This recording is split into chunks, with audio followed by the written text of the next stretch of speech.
Welcome to Vancouver News Now. I'm your host, Jeff Peters of Vancouver, BC, Canada. And today I'm here on behalf of my website, Geoffmobile.com, for breaking news about BC Rail, rail transport, and environmental services. It's come to my attention that it's very much more efficient to ship goods and people by rail. But our provincial government in BC, Christy Clark and other organizations have been heavily promoting vehicular traffic. By vehicular, that word means using vehicles, using trucks, cars, buses. Even buses are not as good as rail.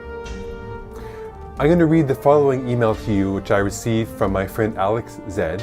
Alex Zed is a very strong proponent of rail, and he comes to you today with a few interesting facts about rail systems in the world, America and Europe. So here we go. In Europe, passenger rail is doing well and is run efficiently. In North America, passenger rail is done inefficiently. Most of North America's passenger travel is inefficient. Buses are infrequent, via rail is cutting service, air traffic has delays. Passenger rail seems to focus more on the crowded corridors, such as the East Coast routes. However, in North America, rail is very efficient for hauling goods, while in Europe they don't have the super long trains that we do. And the intermodal containers that make our rail, ship, truck transfer efficient don't work well on smaller European streets.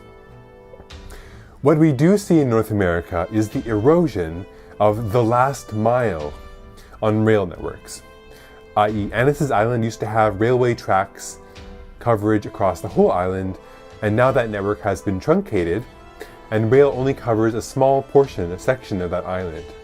A lot of industrial parks are truck-oriented now as well. For small items, FedEx and UPS provide better door-to-door service than a shipping dock, truck, rail, truck, dock type of system. So my response to Alex in these interesting facts about rail and transportation is that I asked him if I could submit this on my blog. He said sure. And I think this subject is very interesting, considering how much investment is being made into the bridges and new infrastructure for driving cars in Vancouver, whereas the rail system, new transport for trains and car and other kinds of passenger rail, SkyTrain, that kind of thing, is being neglected. So what do you think about this? One final closing note is that I'll provide a link below this article to a very fascinating and constructive article about how to invest in investments in a green way.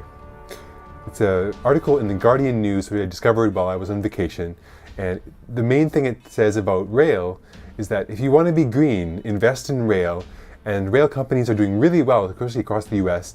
A lot of people are realizing that if you invest more money in rail, you'll get more bang for your buck, and it'll also help the world save on emissions and be more efficient with energy when you're transporting goods across a long distance. There was an interesting tidbit or fact in this news article about the green investing, is that Walmart currently adopts this. Even companies like Walmart, which you think maybe are not so environmentally friendly, they just see it from a cost point of view, and railways are very efficient for them to reduce costs to transport goods across the country. So they may transport a single product 4,000 miles to get to your local store, but maybe only 150 of those miles are on trucks, the rest of it is on rail. Okay, so signing off from Vancouver, BC, Canada, this has been the latest edition of Vancouver News. I'm Jeff from Geoffmobile.com. Hope you have a wonderful day. If you have any questions or comments, what I really want to do is get your feedback about these subjects, so please leave a comment below this video and tell me what you think about trains and rail. Should we be investing more money into our infrastructure for rail? Because is this going to solve our transportation problems in the future when fuel costs become so much more cost prohibitive to sustain? All right, I'll talk to you later, and have a great day. Signing off from Vancouver, BC, Canada. I'll talk to you later.